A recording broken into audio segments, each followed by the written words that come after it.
Bien, hermanos, ya estamos aquí. A lo largo de la historia de la iglesia hasta nuestros días, la iglesia de Jesucristo ha sido perseguida en diferentes tiempos y en diferentes lugares del mundo a través de la historia. Y lo evidente en esas persecuciones ha sido la pureza y el poder de la iglesia. Eso es lo que se hace evidente en las persecuciones. Hay hoy en día algunos lugares en el mundo donde no se puede predicar a Jesucristo públicamente.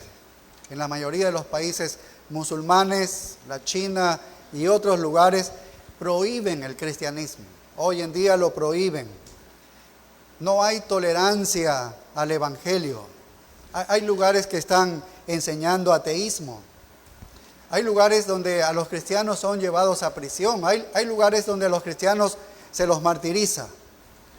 Y nos preguntamos nosotros cómo se encuentra la iglesia en aquellos lugares. ¿Cómo está funcionando? ¿Cómo es la vida de la iglesia en aquellos lugares? Desde China podemos escuchar testimonios de misioneros cristianos que la iglesia está gozando una gran bendición a pesar del sufrimiento que hay y la persecución. Y lo mismo sucede con la iglesia que sufre en otros lugares, en Europa Oriental.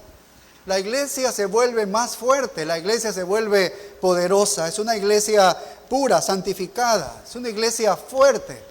Siempre que hay persecución, eso es lo que ocurre con la iglesia. De los testimonios hemos escuchado la profunda espiritualidad en estas iglesias locales. Hay mucha humildad, hay mucho celo en iglesias que padecen estas cosas. Iglesias que padecen la persecución durante mucho tiempo. Y bueno, no nos debe extrañar esto porque la perspectiva bíblica del sufrimiento hacia una iglesia es muy buena, es positiva. Por ejemplo, Santiago capítulo 1 y el verso 2 nos habla sobre esto. Santiago 1:2 dice: hermanos míos, tened por sumo gozo cuando os halléis en diversas pruebas, sabiendo que la prueba de vuestra fe produce paciencia, mas tenga la paciencia su obra completa, para que seáis perfectos y cabales, sin que os falte cosa alguna. Y así es como sabemos nosotros que la iglesia, cuando sufre, entonces la iglesia es purificada, es santificada, puede crecer espiritualmente. El apóstol Pablo habla casi lo mismo en la segunda carta a los tesalonicenses, en el capítulo 1. Él habla de que la iglesia en la persecución tiene paciencia y fe. Paciencia y fe, dice Pablo, en todas vuestras persecuciones y tribulaciones que soportáis. Esto era lo que estaba sucediendo en la iglesia de Esmirna, una de las 7 iglesias del Apocalipsis. Recuerde que nos encontramos nosotros estudiando versículo a versículo el libro de Apocalipsis y ahora nos encontramos desde el capítulo 2 estudiando el mensaje a las iglesias. La semana pasada terminamos de ver el mensaje a la iglesia de Éfeso y ahora vamos a proceder con el mensaje a la iglesia de Esmirna, que la hemos titulado La iglesia que sufre, la iglesia que sufre. Y lo vamos a leer este texto, si vamos a Apocalipsis capítulo 2, y vamos a leer los versículos del 8 al 11. Del 8 al 11. Dice así: y escribe al ángel de la iglesia en Esmirna, el primero y el postrero. El que estuvo muerto y vivió dice esto: yo conozco tus obras y tu tribulación y tu pobreza, pero tú eres rico. Y la blasfemia de los que se dicen ser judíos y no lo son, sino sinagoga de Satanás. No temas en nada lo que vas a padecer. He aquí el diablo echará a algunos de vosotros en la cárcel, para que seáis probados. Y tendréis tribulación por 10 días. Sé fiel hasta la muerte, y yo te daré la corona de la vida. El que tiene oído, oiga lo que el Espíritu dice a las iglesias. El que venciere no sufrirá daño de la segunda muerte. Vaya, esta es una pequeña iglesia en la ciudad de Esmirna. Y vemos que esta es una iglesia purificada por el sufrimiento que viene a causa de la persecución, según lo que leemos. Esta iglesia de Esmirna es una iglesia situada en la ciudad, es una ciudad histórica. Es un lugar real, hasta el día de hoy existe. Todas las 7 cartas son dirigidas a iglesias reales, a ciudades reales. Pero hemos dicho que también son, de alguna manera, estas iglesias ejemplo o emblemáticas de las iglesias a lo largo de la historia de la iglesia, de lo que puede suceder en cada iglesia. Esta es la segunda de las 7 cartas que encontramos en el libro de Apocalipsis, en los capítulos 2 y 3. Se dirigen a diversas ciudades que se encontraban en Asia Menor en aquel tiempo, hoy en día la Turquía moderna. Estas cartas fueron dadas por el Señor Jesucristo por medio de la pluma de Juan. El apóstol Juan es quien las escribe. Él está en la isla de Patmos, está por el año 96 después de Cristo. Y cada iglesia aparentemente tiene un delegado representativo designado como el ángel, que significa el mensajero de esa iglesia. A esta iglesia, como hemos leído, no se le acusa absolutamente de ningún pecado.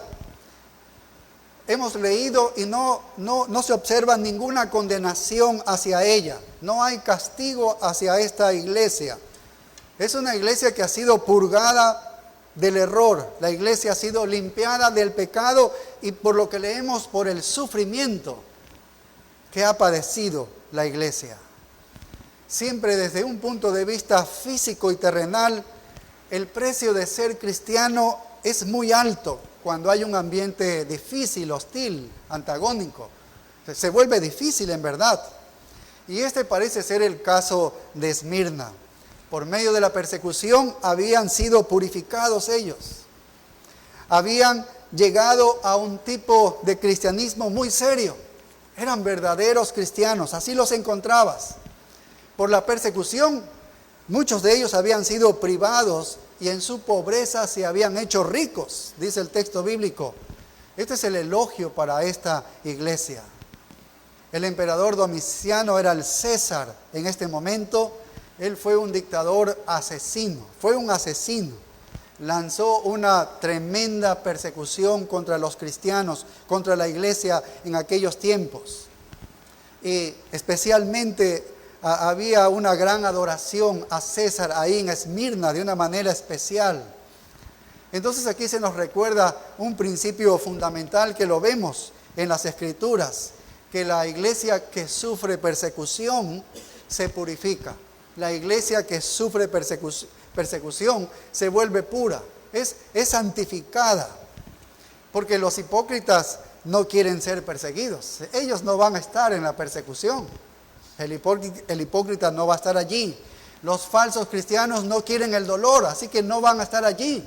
Los que van a sufrir son los verdaderos creyentes. Entonces son purificados. La iglesia es purificada y eso pasó con la iglesia de Esmirna.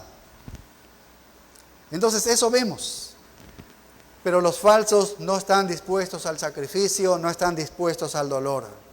La persecución, las pruebas, las tribulaciones, el sufrimiento destruyen la falsa fe. Destruyen a la falsa fe. Pero estas mismas cosas van a fortalecer a los verdaderos cristianos. Así que no debemos temer. En una ocasión, una madre de familia, porque su hija había contraído una enfermedad muy grave, ella temía y me decía, temo porque mi hija reniegue de Dios. Pero cuando nosotros, los verdaderos cristianos, somos infringidos con diferentes tribulaciones y pruebas y dolores y sufrimientos difíciles, no nos alejamos de Dios, nos acercamos a Dios. Eso es lo que dice la Escritura. Así que no debemos temer de esas cosas porque más nos vamos a acercar al Señor. Así que Esmirna es el modelo de una iglesia que sufre.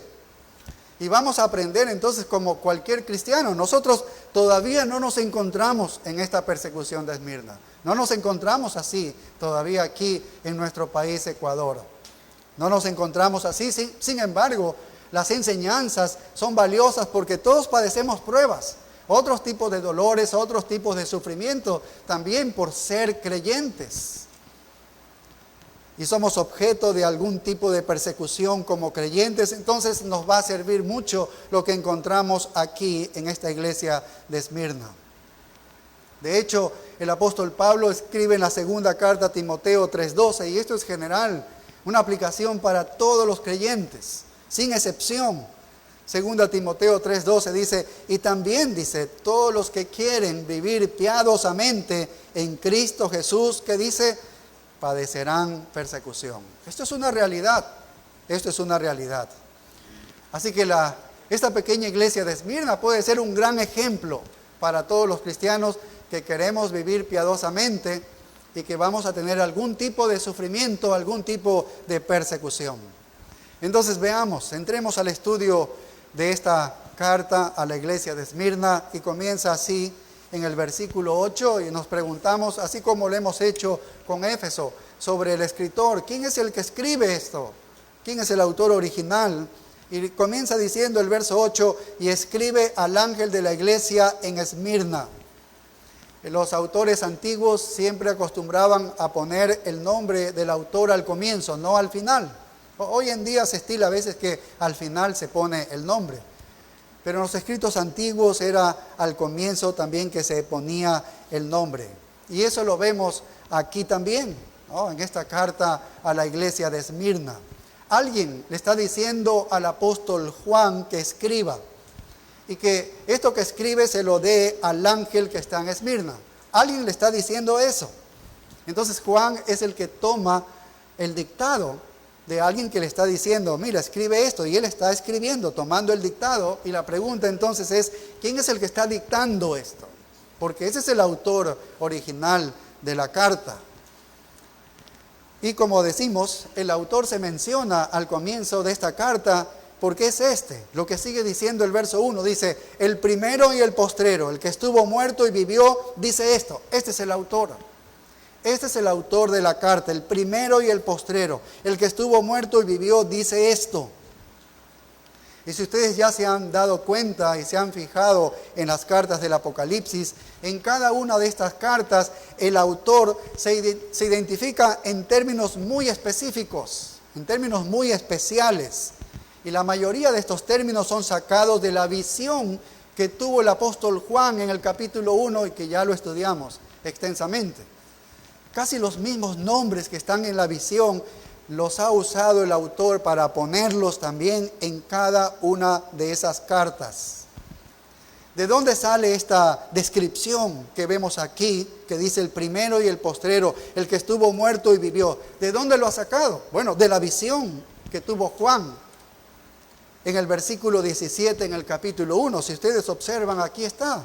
Mira, dice Juan, cuando había visto la visión, dice, cuando le vi, dice, caí como muerto a sus pies. Y él puso su diestra sobre mí, diciéndome, no temas.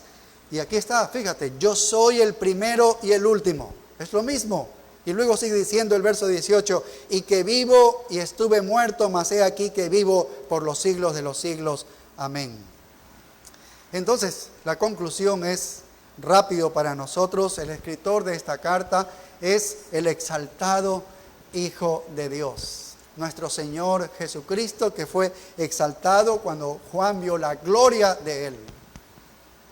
¡Qué tremendo! Él es el autor. Ahora es interesante porque cuando analizamos cómo es que se presenta como el postrero, el primero y el postrero, este era un título que solamente Dios se había asignado a sí mismo. Si vemos en el Antiguo Testamento, Isaías, en muchos textos de la Biblia, en Isaías 41:4, 44:6, 48:12, Dios se llama a sí mismo como el primero y el postrero. Es un título de Dios, es un título para Dios, el primero y el postrero. Él mismo se menciona así, pero aquí se está usando este título para designar ¿a quién? A Jesucristo. Y esto es interesante, a Jesucristo. Ya lo estudiamos en el 1:17, ahora estamos aquí en el versículo 8 del capítulo 2, y lo vamos a ver al final del libro de Apocalipsis en 22:13. Allí también se presenta a Jesucristo viniendo ya, pero y se presenta como el primero y el postrero también. Entonces, ¿qué es lo que nos está diciendo? que Jesucristo no es otro que Dios mismo. Eso es lo que está diciendo, que Jesucristo es Dios. Él es Dios. Él es el Dios eterno e infinito. Por eso dice el primero y el postrero. Es decir, que Él ya existe cuando todas las cosas fueron creadas y que Él va a permanecer después de que todas las cosas sean destruidas. Él siempre ha existido. Y no está hablando de Dios, ahora habla de la persona de Jesucristo. Está hablando de Jesucristo, que Él es el Dios existente, eterno e infinito. Él es el primero porque Él es preexistente. Él es el último porque Él seguirá para siempre. Todas las cosas van a cesar aquí, pero Él no cesa. Él no va a cesar. Cuando todas las cosas comienzan, Él ya está allí. Él ya está allí. Él ha estado siempre. Él es el primero y el último, el eterno. Entonces la idea aquí cuando se presenta entonces el Señor Jesucristo como el primero y el postrero, la idea es que Él quiere presentarse como un Dios, el Hijo que trasciende, está trascendiendo el tiempo, trasciende el espacio, está más allá del espacio. No es que lo puedes ubicar en algún tiempo o en algún lugar. Él trasciende estas cosas. Incluso trasciende la creación porque Él ya existió antes de la creación. Él se está presentando de esta manera y a propósito. Ahora, es sorprendente entonces cuando se presenta de esta manera y luego dice en el verso 8, sigue diciendo que estuvo muerto y vivió. Y eso como que da un choque a nosotros. ¿Cómo es eso? Que Él es el Dios que trasciende todo y ahora viene y dice que murió y vivió. Él ha vivido antes de que todo exista y sea creado y vivirá para siempre. Y dice que murió y vivió. Bueno, esto nos llama la atención, porque es como una paradoja. ¿Cómo puede morir el Dios viviente eternamente? Que está más allá del tiempo, que está más allá del espacio, que está más allá de la creación. ¿Cómo es que Él puede morir? ¿No? Si está más allá de la historia, ¿cómo es que puede morir? ¿Acaso puede morir Dios? ¿Acaso puede morir? Lo hizo. Lo hizo. Y lo hizo porque fue el Señor Jesucristo, el Dios encarnado. Él fue el que murió, porque Él fue el que entró en el tiempo y en el espacio aquí en nuestro mundo, aunque Él trasciende todas las cosas. Este es el corazón del Evangelio en verdad. ¿Cómo podría vivir el viviente eterno? ¿Cómo podría vivir? Solo se puede morir si se hace un hombre. Solo se puede morir como hombre. Nunca pudo morir como el Dios eterno. Jamás pudo morir como el Dios eterno. Porque su vida no tiene fin, pero murió como hombre. Y sabemos que murió por el pecado de nosotros. Y ahora vive por la resurrección como el glorificado Dios hombre. Así es como se presenta. Como Jesucristo, Dios eterno. Pero que a la vez, encarnado en este mundo, Él murió por nosotros, murió por el pecado. El autor de la carta a los Hebreos dice que Él mismo, Jesucristo, tenía el poder de la vida. Su vida no tenía fin. En Hebreos 7:16 dice, no constituido conforme a la ley del mandamiento acerca de la descendencia, sino según el poder de una vida indestructible. Indestructible. Este es nuestro Señor. Bueno, tal vez la pregunta que nos hacemos es, ¿cómo es que se presenta de esta manera? ¿Por qué se presenta así a la iglesia de Esmirna? Nosotros ya comenzamos a entender que las características que usa el Señor Jesucristo para presentarse a cada iglesia son peculiares de acuerdo a las condiciones espirituales de cada iglesia. Entonces tratamos de entender por qué se presenta de esta manera el Señor Jesucristo a esta iglesia de Esmirna. Y creo que podemos comenzar a entender por qué esta iglesia de Esmirna estaba sufriendo persecución. Entonces, ¿qué es lo que le está diciendo el Señor Jesucristo al presentarse de esta manera?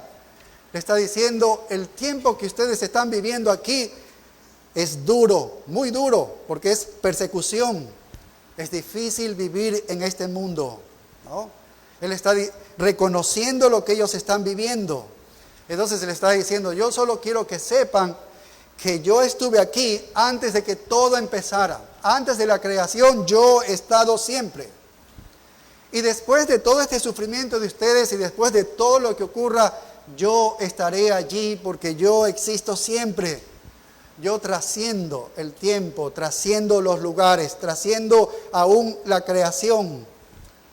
Y tú también vas a trascender porque tú tienes una relación conmigo, con este Dios eterno, con este Hijo que es eterno e infinito. ¿Ves que tiene sentido entonces por qué se presenta de esta manera el Señor Jesucristo? Para dar aliento y ánimo a una iglesia que estaba siendo perseguida. Porque literalmente Él les está diciendo, estuve muerto y viví, ¿no? Eso es lo que dice el texto, estuve muerto y vivió. Para recordarles entonces a estos hermanos de Esmirna que si tú llegas a morir en la persecución, no vas a experimentar nada de lo que yo no he experimentado.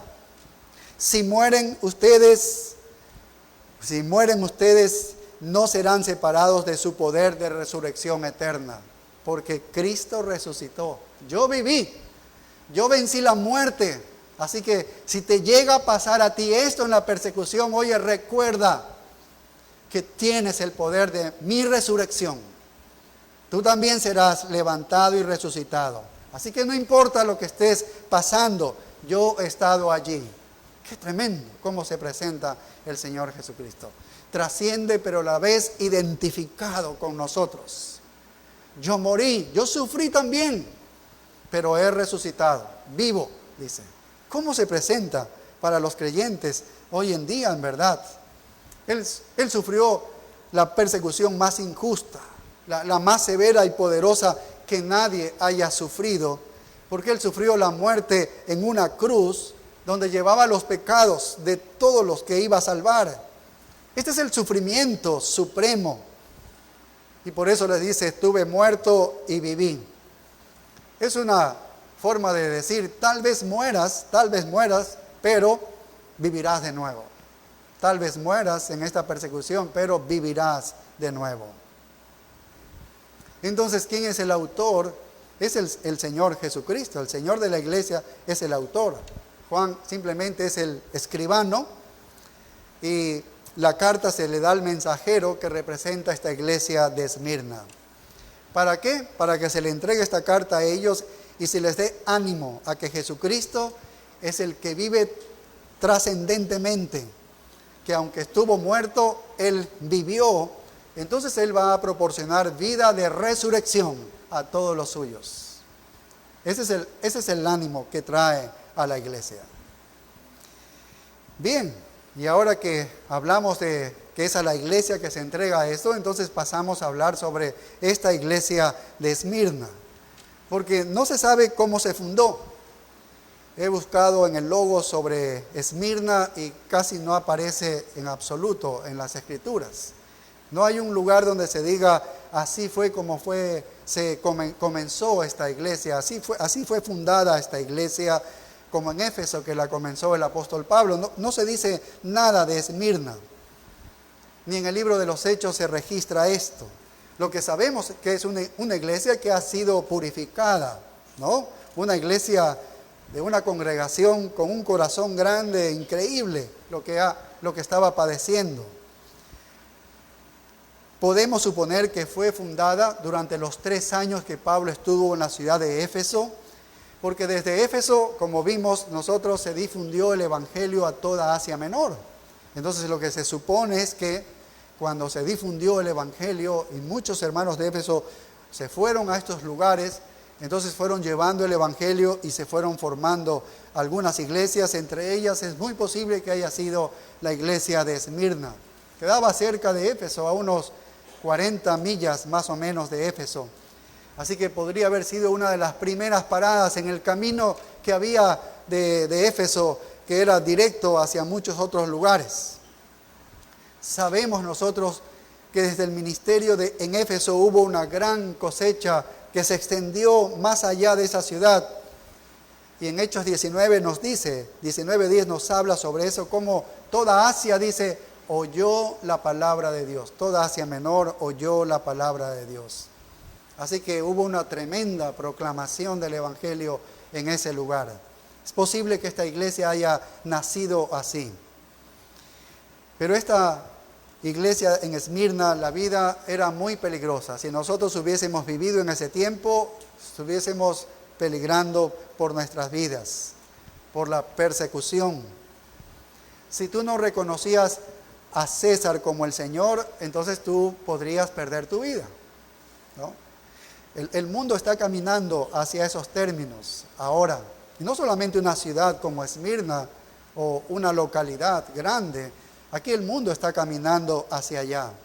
Pero en Esmirna en ese tiempo, si tú no reconocías a César como Señor, entonces podías perder tu vida. César en aquellos tiempos fue proclamado como un dios y era adorado como una deidad.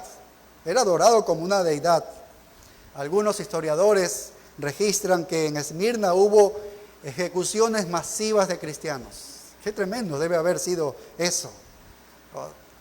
Ejecuciones masivas de cristianos. ¿Por qué? Porque no quisieron hincar sus rodillas a César. Esa es la historia, lo que registra eso. Así que ser cristiano en Esmirna era muy peligroso. Esmirna tenía una afinidad inusual por Roma y César, y ahí era un enfoque mayor que en otras ciudades. Allí existía esto. Esmirna significa mirra. Es decir, cuando tú vas a los diccionarios, ¿no?, en el idioma original, solo encuentras que es la ciudad de Esmirna, en Asia Menor. Eso es lo que encuentras. Ningún detalle más. Pero Esmirna tiene el mismo nombre que mirra. Y mirra sí encontramos muchas más palabras usadas en el Antiguo Testamento y en el Nuevo Testamento. En Éxodo, por ejemplo, Dios le decía a Moisés: tomarás especias finas. ¿Y qué eran estas especias finas? Y comienza a decirle algunas cosas. Dice, de mirra excelente. Y mirra es lo mismo que Esmirna. Solo que en la ciudad tú lo escribes con mayúscula, la primera letra. Pero mirra lo encuentras con minúscula. Y la mirra entonces era una sustancia que se sacaba de un árbol espinoso y se utilizaba básicamente para perfume. O se utilizaba también para poner en el cuerpo de aquellos que habían muerto, ¿no?, con fines aromáticos. Entendemos eso por la descomposición del cuerpo. Tenía algún tipo de fragancia interesante y se menciona varias veces en el Nuevo Testamento. Podemos recordar nosotros en Mateo 2 cuando los sabios de Oriente se acercaron al Señor Jesucristo y literalmente en el idioma original dice llevaron mirra. Entre una de las tres cosas que llevaron dice mirra. Esa es la sustancia aromática que había sido triturada de un árbol espinoso. Y cuando lo trituraban eso, entonces salía algo aceitoso y eso tenía una fragancia muy buena. Lo trajeron como regalo para el niño Jesús. Era un perfume. Eso fue lo que le trajeron. Pero cuando vamos a Marcos 15, vemos que cuando se le ofreció a Cristo vino mezclado con mirra. Eso fue lo que se le ofreció. Y en Juan 19 vemos que Cristo fue enterrado, su cuerpo estaba cubierto de mirra, dice. Su cuerpo estaba cubierto de mirra. Así que en el Nuevo Testamento vemos que comienza como un perfume y va avanzando y termina identificándose con la muerte, o se asocia con la muerte. Se convierte entonces en la imagen del sufrimiento de esta pequeña iglesia. Lleva el mismo nombre, Esmirna. De hecho, esta ciudad dice que fue la que se dedicó, si había exportación de productos de un país, lo que más exportaba en su tiempo era esto, mirra. Eso es lo que exportaba Esmirna, la ciudad de Esmirna. Entonces entendemos por qué se llama así. Ahora, esta figura para una iglesia muestra perfectamente el carácter sufriente de esta iglesia, porque está sufriendo hasta la muerte. Para que este árbol espinoso entregue ese aroma, ese perfume encantador, ese perfume oloroso, debía ser aplastado, debía ser amachacado. Entonces aquí se ve a una pequeña iglesia, la iglesia de mirra, que es lo mismo que Esmirna, que está aplastada. y cuando es aplastada la iglesia, está produciendo un olor fragante para Dios. Eso podemos sacar aquí como una especie de simbolismo.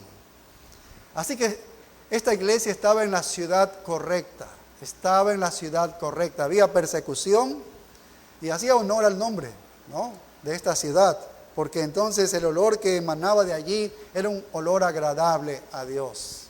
Era un olor de una iglesia purificada, de una iglesia santificada por la persecución que había allí.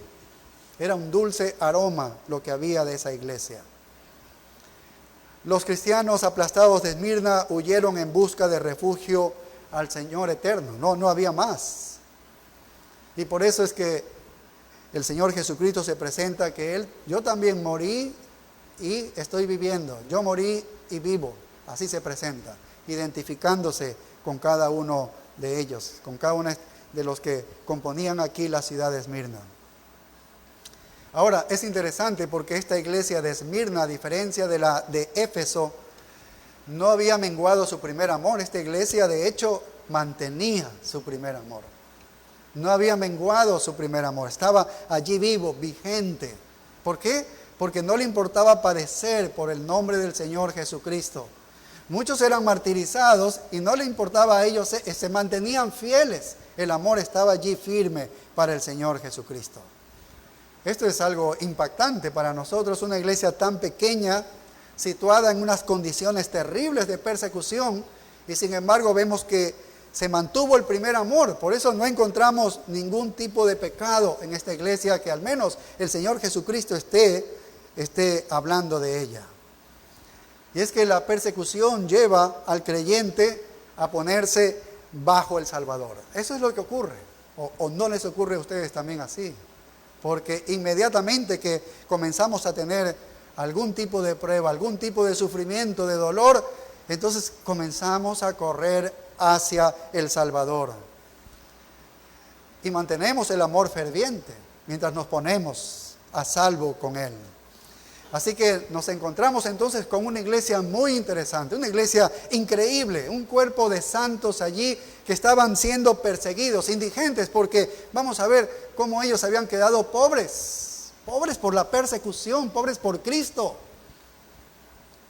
Este es algo que verdaderamente es una iglesia que llama la atención y sobre todo que hacía honor a su nombre, que el olor que salía de esta iglesia era un olor grato a Dios, un olor de iglesia purificada, de iglesia santificada. Bien, y entonces ahora vamos a hablar un poco sobre esta ciudad de Esmirna.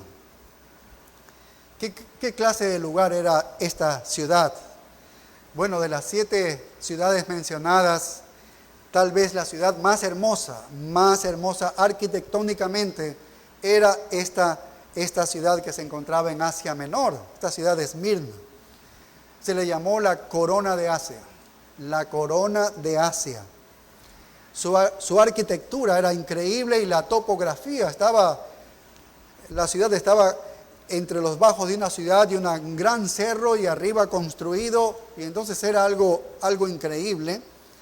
Era un lugar que estaba cerca de las montañas y estaba cerca del agua.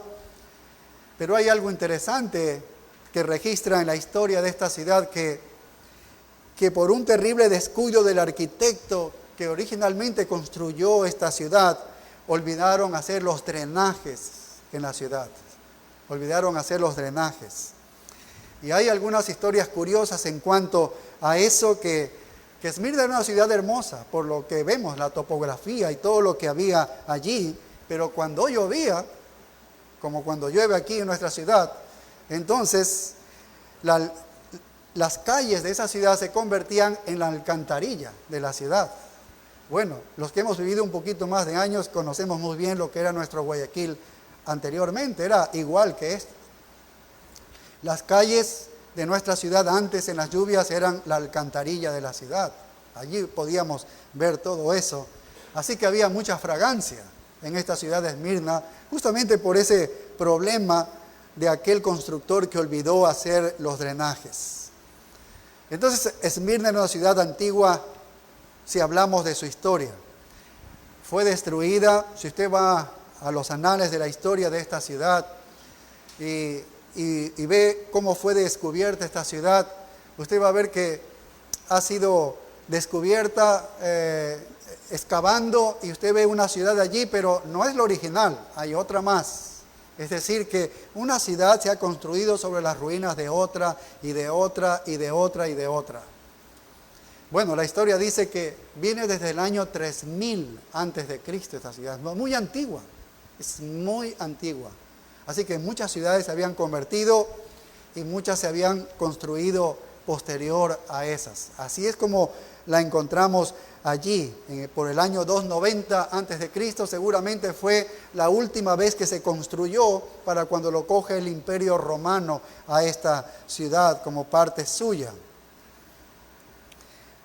Todavía existe, esto es interesante, esta ciudad todavía existe y hoy en día la población de Esmirna es de 4,3 millones de habitantes. Usted puede ir al Google y ahí poder observar en internet esta información.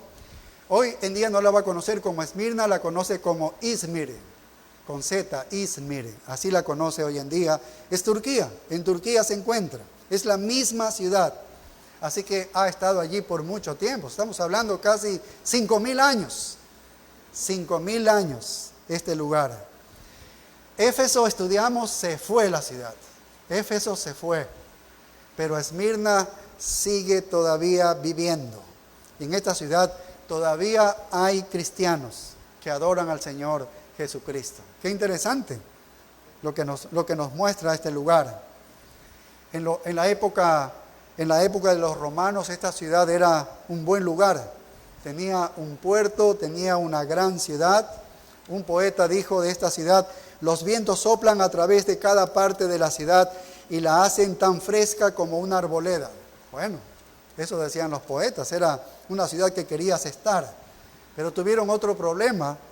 Había un viento constante que venía del oeste, es decir, del Golfo, que le causó un problema tremendo a esta ciudad, porque las aguas residuales drenaron en el Golfo, o sea, debían caer en el Golfo, ¿no? Pero este viento que venía del Golfo hacia la ciudad hacía que se vuelva todo ese desecho y se regresaba a la ciudad. Entonces, eso fue algo terrible, ¿no? Pero era una ciudad hermosa, al menos así es como se la conoció en ese tiempo. Comenzó en el puerto, en este profundo puerto de 35 millas, atravesó algunas cosas estrechas, había una gran ciudad atrás en una colina, hoy se le llama Cadifecale, se le llamó el castillo de Terciopelo. Era un lugar alto cubierto de templos, de edificios muy nobles. Se convirtió en ese tiempo en el centro de la ciencia y de la medicina. Era una ciudad libre, gozaba también del Imperio Romano para ser autogobernada, así que era una ciudad libre. Había un culto de adoración al emperador, era muy fuerte allí, como dijimos hace un momento. Mataban a las personas que no adoraban a César. Así que cada año, cada ciudadano tenía que quemar incienso en el altar de César, y después de que tú quemabas el incienso, entonces te daban a ti un certificado de que habías hecho eso, habías adorado a César. Y si tú no tenías el certificado, entonces tú sabías lo que te iba a ocurrir allí en Esmirna. ¿Ves la dificultad que estaba viviendo esta ciudad? Medio siglo después del 96, por el año casi 150 después de Cristo, allí salió un hombre, Policarpo. ¿Ves? Él fue quemado vivo. Él tenía cerca de 86 años, de Esmirna. De hecho, el santo patrono, si tú lees, es Policarpo, de Esmirna, le dicen. Policarpo, un escritor dijo que Policarpo fue el 12º mártir de Esmirna. Nos podemos imaginar la terrible persecución que ocurrió allí. Él fue pastor después de 50 años, fue pastor allí en Esmirna, Policarpo, ¿ves? Pero él no se arrodilló ante César. Él no se arrodilló ante César. Tal vez en la próxima semana vamos a ver cómo él muere, pero él no se arrodilló ante César. Habían algunos que se unían a la fuerza o al poder de César, de los romanos, y que se oponían al cristianismo. ¿Quiénes eran? Los judíos, una comunidad judía que vivía allí en Esmirna. Y sabemos que esta comunidad judía informaba repetidamente a los romanos cómo es que los cristianos estaban incitando al gobierno para que los atacara, hablando mal de los cristianos para que los atacaran. Fue muy duro en realidad la vida de ellos allí. Y había adoración a todo tipo de dioses. Recuerden que los griegos ya los habían conquistado, así que adoraban a Zeus y a todos los dioses también adicional. Así que era terrible en esta ciudad. Pero en medio de toda esta ciudad se encuentra una pequeña localidad allí, una comunidad de cristianos valientes, firmes, que amaban a Cristo. Y ahora veamos la recomendación. En el verso 9 dice: yo conozco tus obras y tu tribulación y tu pobreza, pero tú eres rico, y la blasfemia de los que se dicen ser judíos y no lo son, sino sinagoga de Satanás. Creo que podemos entender todo esto con lo que hemos hablado de la ciudad y de la iglesia. Bueno, Juan dice: conozco tus obras. Sabemos que esto viene de Jesucristo. Conozco tus obras. Sé todo de ti. Sabemos que este es el Hijo de Dios que se mueve a través de la iglesia y está allí en medio de los candeleros de oro que es la iglesia del Señor. Y Él puede ver con sus ojos de fuego, Él puede ver absolutamente todo, nada escapa a su visión. Y Él dice: conozco tus obras, iglesia de Esmirna, conozco tus obras. Conozco tu tribulación y tu pobreza. Entonces Cristo está ministrando allí los candeleros, es lo que está haciendo el día de hoy nuestro Señor Jesucristo. Él conoce cada detalle de cada iglesia. En este tiempo conoce la de nuestra iglesia, ¿sí ves? Y en cada lugar donde se encuentra, Él conoce todo. Y Él les dice aquí a Esmirna: oye, yo conozco tu tribulación. Esta palabra tribulación en el idioma original significa presión. Así, presión. Exactamente significa presión. Conozco tu presión. Conozco tu presión. Está hablando en sentido físico. Esta presión es: estás sufriendo, estás sufriendo presión físicamente. Sé la presión bajo la que tú te encuentras, es lo que le está diciendo. Sé bajo lo que tú estás. Conozco de tus enfrentamientos, conozco de tus problemas, conozco de tu dolor. Estos hermanos de Esmirna no se habían diferenciado tal vez de Hechos 11, que hemos leído aquí en la lectura, de todos esos hombres de fe. Como algunos fueron aserrados, fueron perseguidos, fueron golpeados, fueron martirizados. Cada uno de ellos se identificaban con estos de Hebreos 11 y no se habrían diferenciado de los que sufrieron mucho, porque estos sufrieron esto. El Señor está reconociendo: conozco tu presión. Está hablando en sentido físico, ¿sí ves? ¿Por qué fueron perseguidos? Bueno, ya lo hemos visto, tal vez un poco de lo que hemos hablado. Estaban en la oposición y el conflicto con la adoración del emperador. Primero, de alguna manera estabas en contra del sistema que funcionaba en Esmirna, adoración al emperador, y tú dices: yo no quiero adorar. Entonces ya estás en problemas. Esta fue una persecución. Ahí se encontraban. Desde el año 195 a.C. ya se había construido allí un templo a la diosa Roma, y Roma había sido personificada como una diosa, y este templo había sido construido allí en Esmirna, lugar donde iban a adorar a esta diosa Roma, ¿sí ves? Y como César luego asumió la deificación, o sea que es un dios, entonces allí lo iban a adorar a César, en ese templo de la diosa Roma. Si no obtenías el certificado de haberle llamado a César Señor, entonces serías acusado de rebelión y perderías tu vida.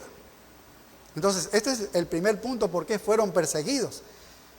Una segunda razón es que todos estaban envueltos en una adoración pagana de muchos tipos diferentes, como vemos. Había de todo tipo de templos. Como hemos visto, la diosa Roma, asimismo veíamos a Zeus y a muchos otros dioses allí. Habían festivales, diosas por miles a su alrededor. Así que había mucha adoración, mucha idolatría. Y el Señor les está diciendo allí: yo conozco tu tribulación. Yo conozco tu tribulación. Y en tercer lugar, los judíos. Esto también fue un problema. Parece mentira, los judíos que trajeron la fe verdadera, que agradecemos a ellos porque nos trajeron la fe verdadera, de ellos nació el Mesías, ellos guardaron todo el Antiguo Testamento, sin embargo se volvieron en contra de los judíos. En el verso 9 le sigue diciendo, yo conozco tu tribulación, dice, y la blasfemia de los que se dicen ser judíos y no lo son, sino sinagoga de Satanás. Bueno, nosotros sabemos que los judíos odiaban al Señor Jesucristo, lo rechazaron al Señor Jesucristo, rechazaron a su Mesías, se negaron a reconocer a Jesús como su Mesías y Salvador.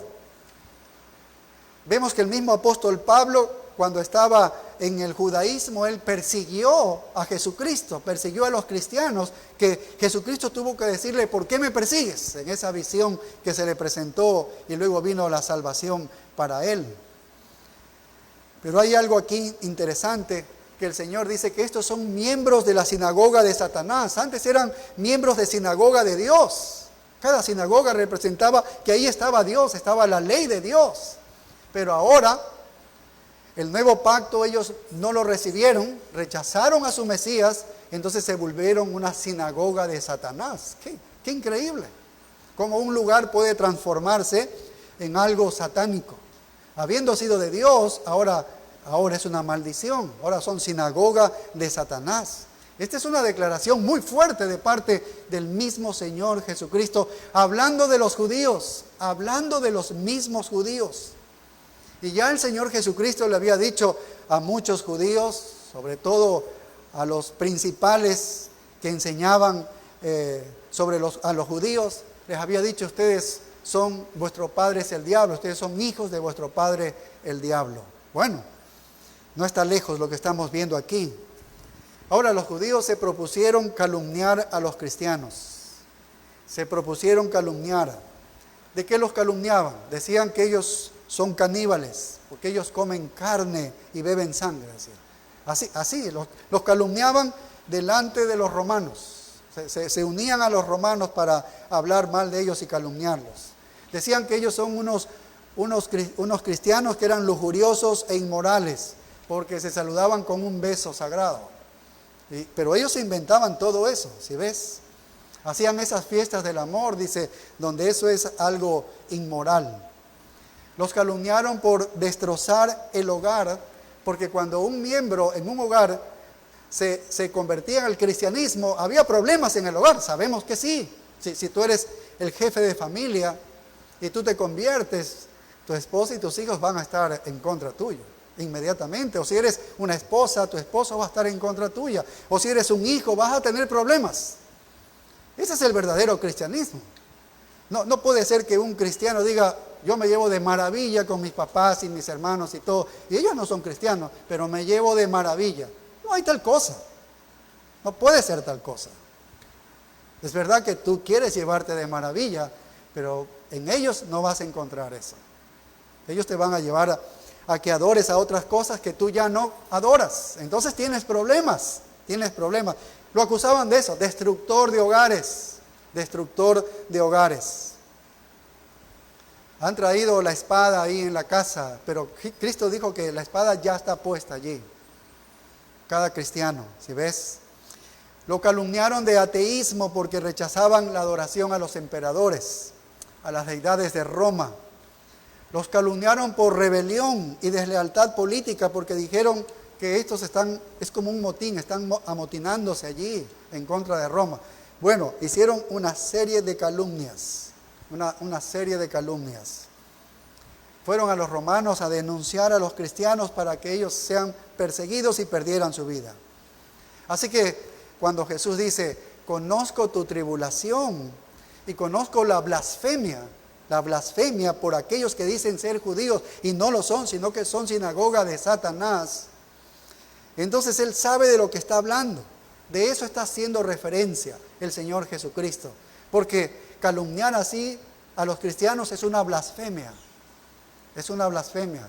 Y esa es la blasfemia que está reconociendo el Señor Jesucristo, de que estaba siendo objeto esta iglesia.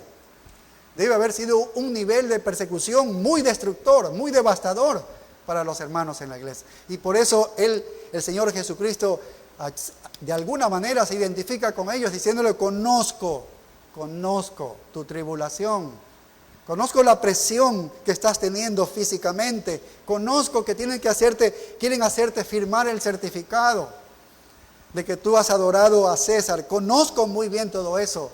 Y la blasfemia de los que están calumniándote constantemente, conozco sobre eso. Esto es algo interesante. La blasfemia normalmente se refiere a Dios, pero aquí podría traducirse como calumnias. Y está relacionado con ellos en verdad. Podría decirse bien que Jesucristo está diciendo: yo conozco tus calumnias, de que eres objeto de calumnias, de aquellos que se dicen ser judíos y no lo son, sino que son sinagoga de Satanás. Calumniar a los cristianos, despreciar el cristianismo y odiar a Cristo, eso es ciertamente blasfemia. Eso es blasfemia. A estos cristianos que el Señor entonces les está diciendo: yo conozco tu tribulación y blasfemia que sufres por ser cristiano. Pero debes saber esto. ¿Qué es esto? Que tú mantienes tu primer amor y te estás acercando al Salvador. La persecución no hace otra cosa, le está diciendo, pero la persecución te acerca a mí. Pero la persecución y todas estas cosas que yo sé lo que tú estás viviendo, te están purificando, te están santificando, están haciendo una iglesia pura de ti.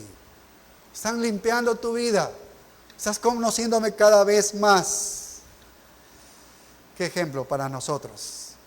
Nos vamos a quedar allí, la próxima semana seguimos porque no hemos terminado de ver el estudio de esta iglesia. Así que oremos. Padre, gracias por la misericordia. ¿Cómo nos muestra, Señor, una iglesia sufriente, una iglesia que sufre, Padre? Y cómo es una iglesia muy bendecida por ti, Señor. Muchas veces nosotros te pedimos que queremos ser bendecidos, queremos una bendición especial tuya, pero no estamos dispuestos muchas veces a que la bendición viene con un sufrimiento, Señor, con un padecimiento, con un dolor, con una presión en nuestra vida. Oh Padre, nosotros no queremos pedirte que venga sobre nosotros persecuciones y cosas así.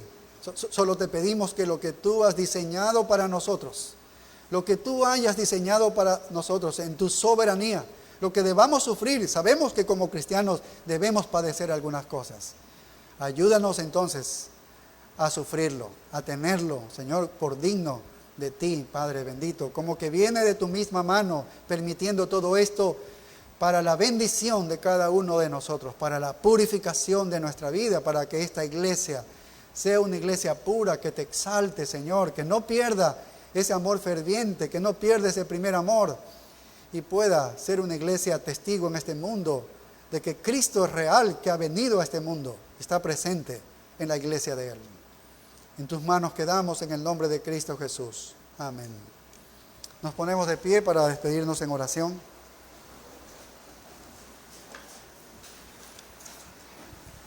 Gracias, Padre, por el gozo en que hemos estado aquí, delante de tu presencia, habiéndote adorado, habiéndote alabado, Señor, habiendo orado, habiendo ofrendado. Ahora hemos estado escuchando tu palabra. Oh Padre, sigue instruyéndonos. Ahora que vamos de este lugar, llévanos con tus más ricas bendiciones. Te lo pedimos en el nombre de Cristo Jesús. Amén. Nos vemos a las 5 de la tarde.